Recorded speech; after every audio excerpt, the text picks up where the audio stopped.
Alrighty, I am back. I don't know what's going on.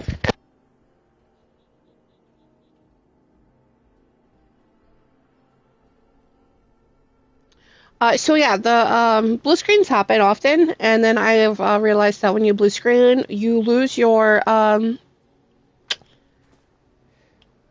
broadcast. I know with PCs that doesn't happen, so I might switch to PC one day because it gets really hard to keep track of when I lose in the middle of a sentence when I'm gaming. So as I was saying, with the reset that's coming, you have to understand that you still have your free will. You have to choose. I'm not going to shove it down your throat. I'm just going to tell you, like what happens to a person when you do put your faith in God, because He's going to do everything, in His power, to, well,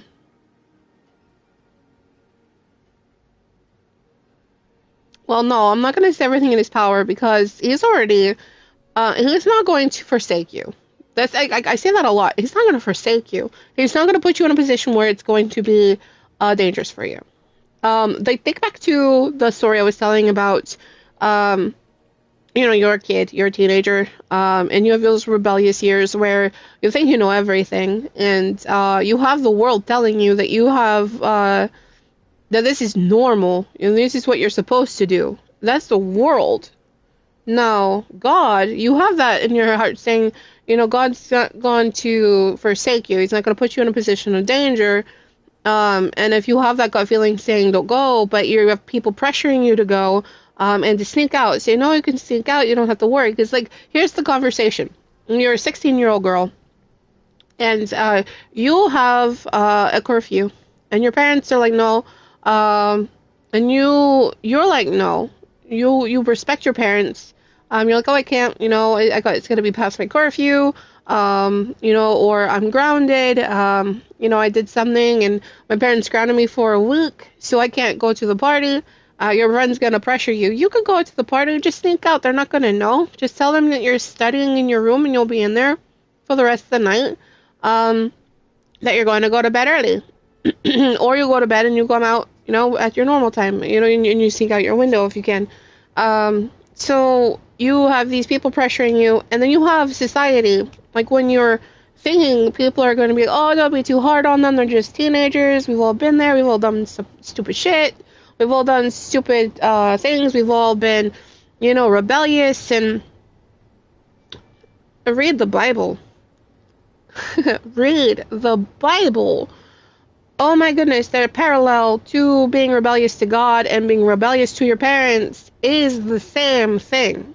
It leads to the same thing.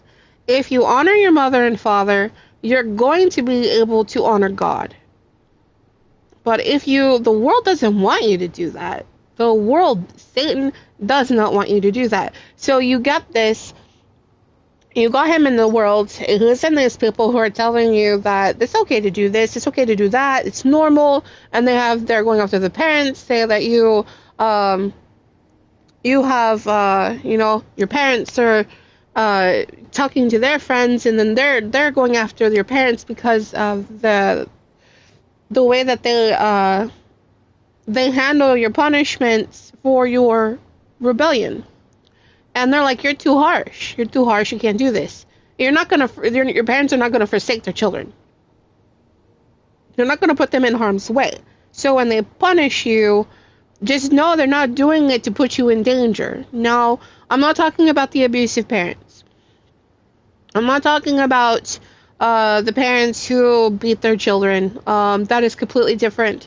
I'm talking about the parents who are, they're trying to set boundaries for their children. They're trying to set a good foundation, and then you have society who comes in and it just disrupts everything because society says one thing, while your parents say another thing. So they butt heads, and then they cause the confusion in the child, and the child goes based on peer pressure versus trusting the parent. So you're a 16-year-old, you sneak out, it's 10 o'clock, you tell your parents you're going to go to bed. They come in and they check on you and all is well. Once they check on you, you are out the door. You go to a party. This party, you know, in your gut, you know the people who are hosting it, you know what's gonna be there, and you know the things that might happen. Your gut is telling you don't go. Your gut is telling you no, we should stay home. We should, we're grounded. We should not go. Or your gut could just be saying, I'm not too sure about this. I know the people that are there, and I don't think it's going to be a safe position for me to put myself in, based on what can happen. So your gut is telling you all this, and you ignore it because you have in your chest the fear of letting other people down. You have this fear of hurting your friends' feelings. You have this fear of what are people going to tell you, like, talk to you in school. They're going to call you a loser. They're going to call you, whatever. And then that doesn't help where you also, like, say that you have a crush on a boy. You're in high school, you're 16, you have a crush on a boy, he's popular, and your fear is telling you, what if he doesn't like me after this? What if I don't go to the party and he doesn't like me? And so you got all these what ifs in your chest. That's fear. Your gut is telling you, no, don't worry about what they say. It doesn't matter what they say. It's safe for here. I'm not gonna go. I'm not gonna put myself in that position. But since you listen to your fear, you go. So you sink out the window. You go to this party. The magnitude of things that could happen, God is gonna try and stop you. But you have free will, and you make the choice. God is gonna be there to try to protect you. And sometimes that does mean that the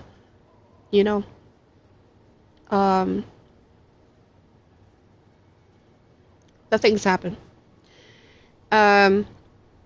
He has mercy on us, and death is not, like, he does not want to see you die. But if that is the mercy that he has to give you based on your consequences to your actions, then that's the result. So you could be 16 and the consequences could be that someone drives you home and they're drunk and get in a car crash. You end up getting drugged. And you end up getting, sexually assaulted. And God's going to try and protect you as much as he can. But there's consequences to your actions. It's not God putting you in that position. He's trying to protect you. He's trying in your gut telling you don't do this, and you have those consequences. So you can't really say that, that God is putting you in these positions because he is going to try and protect you. He's going to try because what could happen is that, a lot of things could happen. The guy could be, really a big monster, and he could really hurt you. But he could just do the essay and leave you alone. And you're able to move on with your life. Say that you're like, okay, that went wrong. I didn't listen to my gut. You turn to God and you forgive yourself. You forgive the person who hurt you, and you move on with your life, knowing that the lessons that you learned, and you're able to take those lessons and you're able to help other people. So these are not things that are by design, but God does see every outcome. He knows what's going to happen. He knows the choices that you're going to make. And you have to put faith in that that God has you. And if you listen to your gut, and if you go off of path, just know that if you go off of path, it's going to be harder. It might look easy, but it's going to be harder. But know that God's not going to abandon you. The moment that you say, I'm done with this, and you go to God, he's going to pull you out. He's going to be like, all right, come back home. Come here. Let me give you a hug. Let me hold you. Let me get you set straight. Let's get this healing underway. Let's go. And because we do have to heal. We have to heal from everything. We have to heal from our traumas, because we are human. We are souls in human bodies. And these vessels we have to take care of. These vessels allow us to interact with everything that we see on this planet.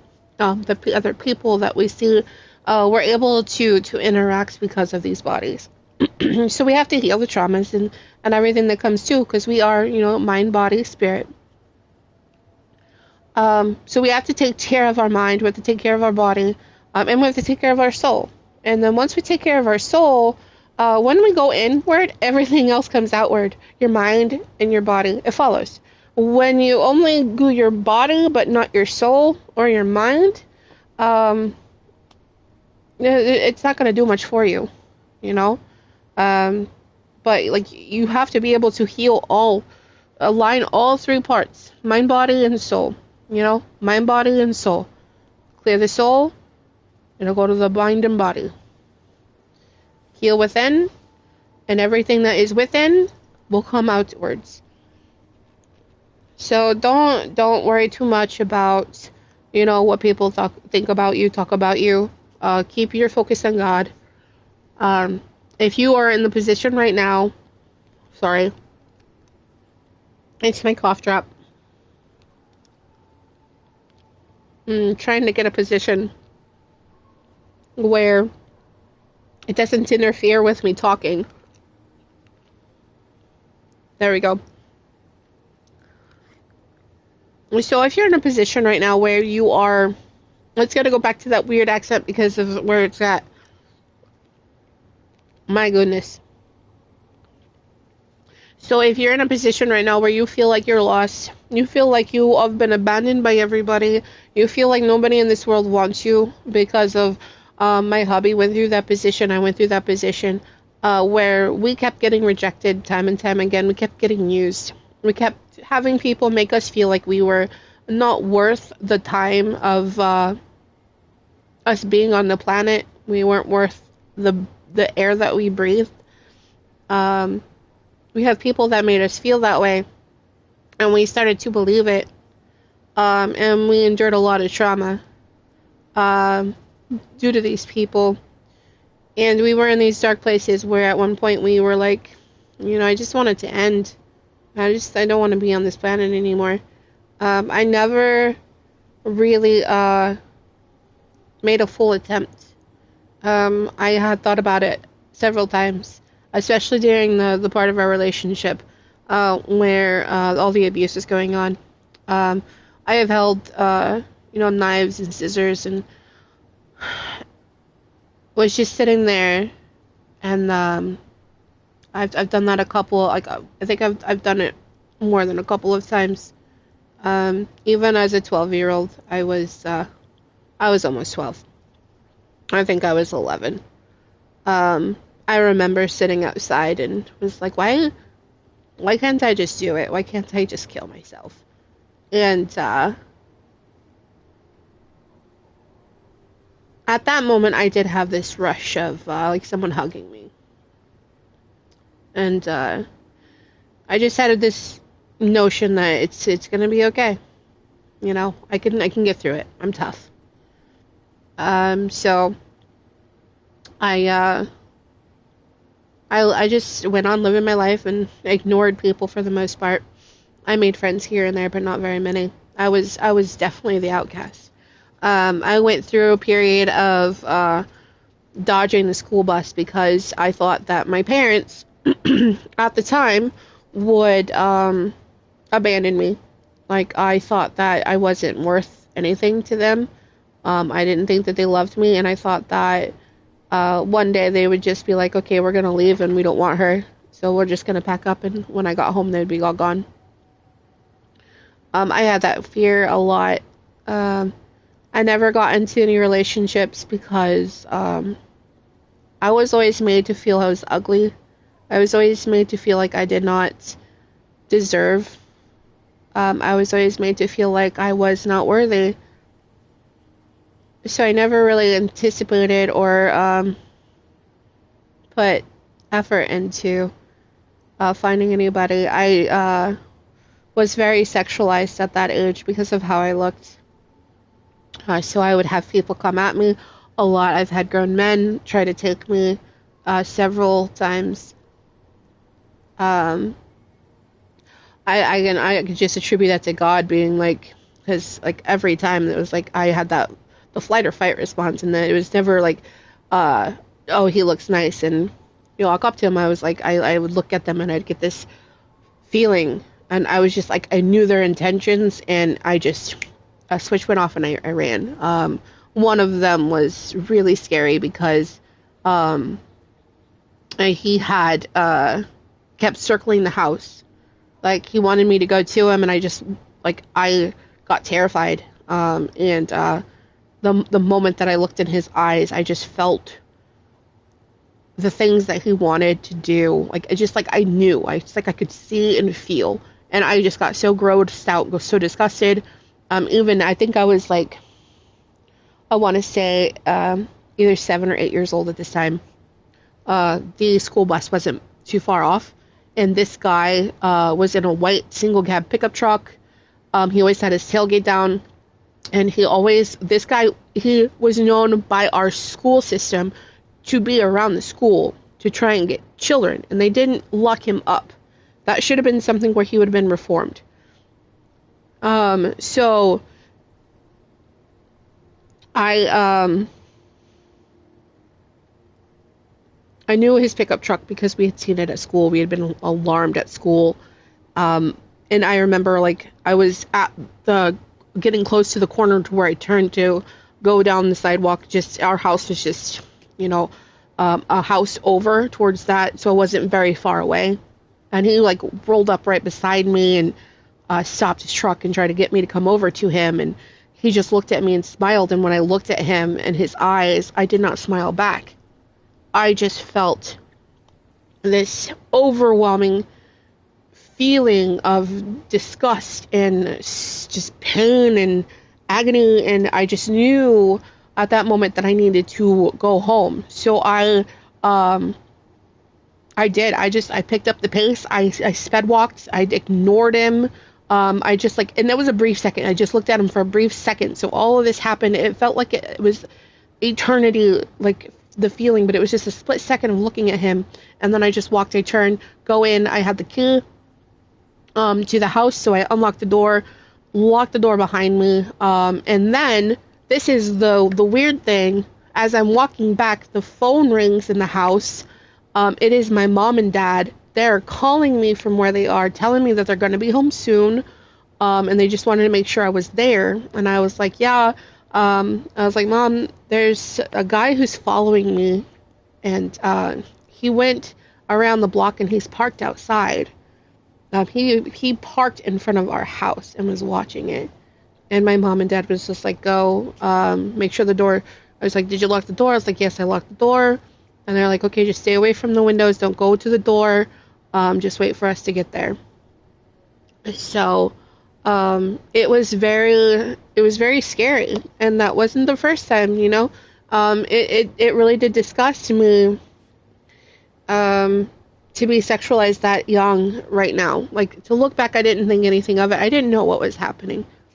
I was young. I didn't have that in my head at the time. I didn't have any interest in it, and I didn't know. But every time I was encountered with someone who had these intentions with me, because of how I looked, because I was a very early bloomer. So by this time, I was looking like a really petite, like, young woman and not a child. So they would give that off, and it would just be like an immediate flag. And I can only attribute that to God, giving me that warning that God was guiding me out of danger, and protecting me to keep these men away, and I'm like really thankful and grateful for every day that he has, like, for everything that he's done.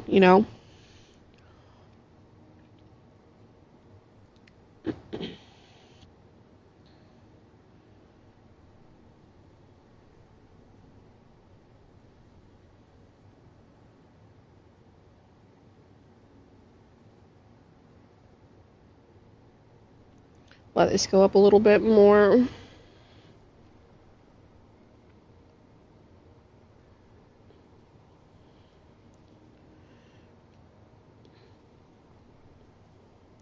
I am just doing this. I've got to get going though because it's noon.